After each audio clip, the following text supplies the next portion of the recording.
ہندوستان میں خلافت تحریک نے مسلمانوں کو مذہبی اور قومی سطح پر متحد اور سرگرم کرنے میں اہم کردار ادا کیا تھا۔ اس کی وجہ سے عدم تعاون کی تحریک میں بھی انہوں نے بڑھ چڑھ کر حصہ لیا، لیکن ایک طرف ترکی میں خلافت عثمانیہ کا خاتمہ اور دوسری جانب بھارت میں عدم تعاون کی تحریک کے اچانک واپس لینے کے فیصلے سے ہندوستان میں بہت سے مسلمان مایوسی کا شکار ہونے لگے تھے۔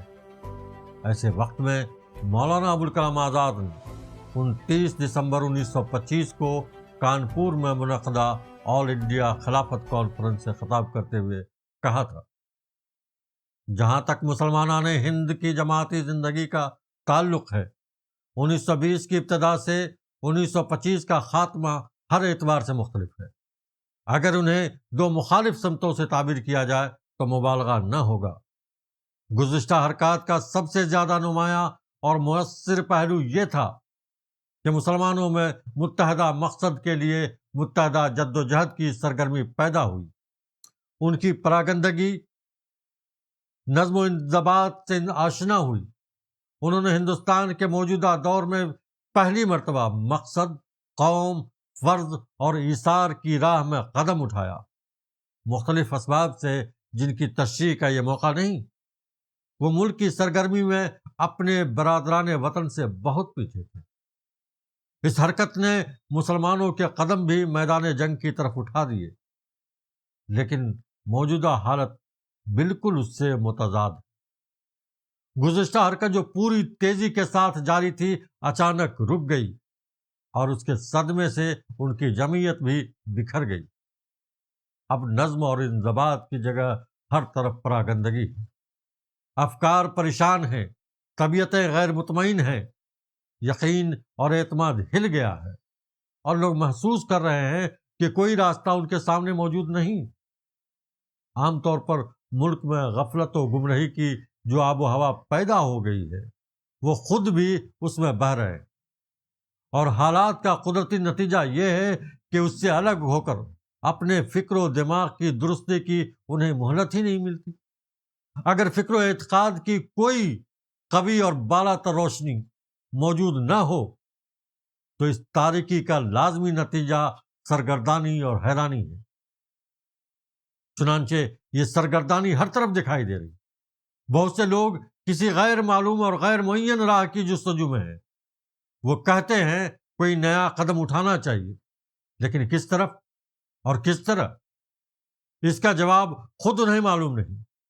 جبکہ عام حالت ایسی ہو رہی ہے تو کچھ تعجب انگیز نہیں اگر جا بجا جہل و فساد کے سوئے ہوئے فتنے بھی بیدار ہو گئے۔ مولانا آزاد نے حقیقی صورتحال سے آگاہ کرنے کے ساتھ ہی حوصلہ دیا کہ حالات چاہے جیسے بھی ہوں، مایوس ہونے کی ضرورت نہیں۔ انہوں نے قدرت کے قانون کا حوالہ دیتے ہوئے کہا، ہندوستان کے اس پورے آباد رقبہ کو ایک فرد کی طرح تصور کیجیے اور مجھے جواب دیجیے کہ کائنات ہستی کے اس وجود کو بھی وہ سب کچھ کیوں نہ پیش آئے جو ہمیشہ ان حالات اور ان ظروف میں پیش آتا رہا، اور جب تک خالق کائنات کی مرضی ہوگی پیش آتا رہے گا۔ یہ وجود بیمار ہے اور تندرستی حاصل کرنی ہے۔ بیماری کے اسباب ایک نہیں، بے شمار ہے، نئے نہیں، پرانے ہیں، صرف بیرونی نہیں، اندرونی بھی۔ ضروری ہے کہ ان سب کے نتائج ظاہر ہوں، اور ناگزیر ہے کہ بار بار اتار چڑھاؤ پیش آئے۔ بیماری اگر پرانی ہے اور تمام اعضاء میں پھیلی ہوئی ہے تو علاج کی کوششوں کو بھی اسی مناسبت سے اپنے اندر صبر اور برداشت پیدا کرنی چاہیے۔ کیوں ہم علاج کی کسی ایک کوشش کی ناکامی یا بیماری کا کوئی ایک سخت ظہور دیکھ کر گھبرا جائیں؟ اگر علاج منظور ہے تو ہمیں ایک طبیب کے علم اور ایک تیماردار کی برداشت کے ساتھ اس وقت تک کام جاری رکھنا پڑے گا جو حکمت الہی نے اس کے لیے مقرر کر دیا۔ ہم ایک فرد کی معمولی سی بیماری کے لیے بھی یہ حکم نہیں لگا سکتے کہ وہ کب تک تندرست ہو جائے گا، باوجود کہ جسمانی صحت کے قوانین ہم نے منضبط کر لیے، پھر ہم ایک پوری قوم کے علاج میں کسی ایسے معجزانہ نتیجہ کے کیوں منتظر ہوں، اور ایک ابتدائی کوشش کی ناکامی یا نتیجہ کی تاخیر کیوں ہمیں سراسیمہ کر دے؟ ہم مرض کی کہنگی اور شدت پر غمگین ہوں گے، لیکن صحت کی طلب میں ہمارے جو عقائد اور یقین ہیں ان سے دستبردار نہیں ہو سکتے۔ مولانا آزاد نے لوگوں کو بتایا کہ ہندوستان کا اصل مسئلہ کیا ہے اور اس کے حل کے لیے کس طرح کے اقدامات کی ضرورت ہے۔ بھارت کے مولانا نے کہا، حضرات، یقیناً ملک کی موجودہ صورتحال ہر محب وطن کے لیے انتہائی غمگینی کا سامان ہے، لیکن میں پوری سنجیدگی کے ساتھ اس پر اپنی حیرت ظاہر کروں گا کہ مایوسی انقلاب عقائد کا سامان کیوں ہو۔ کیا ہم نے ملک اور قوم کی نجات و ترقی کی راہ میں قدم نہیں اٹھایا ہے؟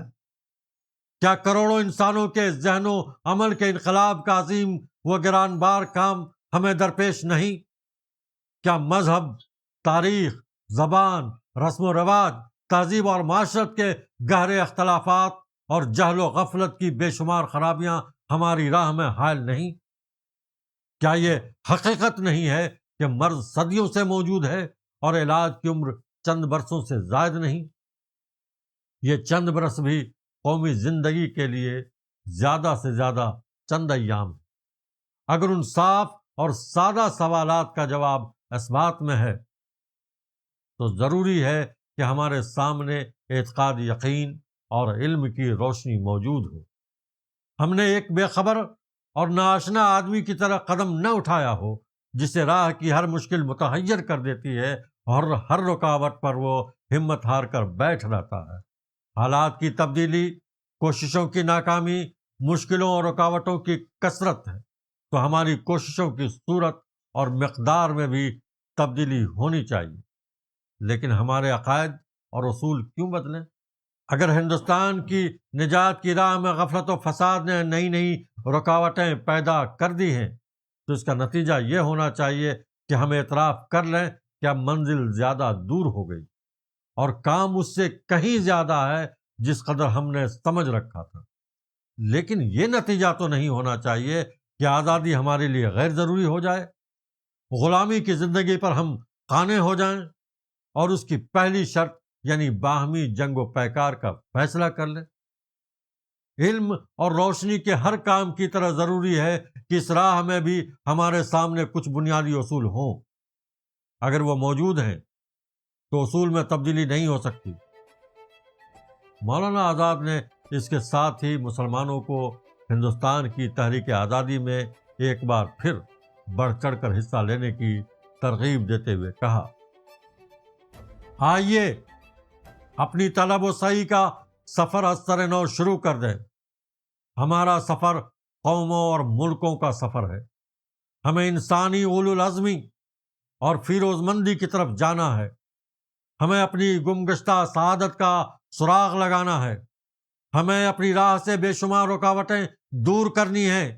ہمیں خطروں اور مصیبتوں کے بیابان طے کرنے ہیں۔ خدا را مجھے جواب دیجئے، کیا ایسے عظیم و گران بار مقصد کے لیے راہ کی درازی اور سفر کی تھکن محسوس کی جا سکتی ہے؟ ہم ابھی چلے ہی کتنے ہیں کہ سستانے کے لیے بیٹھ جائیں۔ ہماری یہ چند برسوں کی حرکت قوموں کے سفر کے لیے بمشکل چند قدم تھی۔ اگر ہمیں موت سے زندگی، پستی سے بلندی اور ذلت سے شرف و عظمت کی طرف پلٹنا ہے تو ہمیں نہیں معلوم ایسے کتنے ہی سفر پیش آئیں گے، اور ہر مرتبہ ہمیں نئے عزم اور تازہ ہمت کے ساتھ اٹھنا پڑے گا۔ اگر ہم مقصود سے غافل نہ ہوں اور صرف سفر ہی جاری رکھیں تو یقین کیجئے اس راہ میں چلتے رہنا ہی بجائے خود مقصود ہے۔ بہت بہت شکریہ۔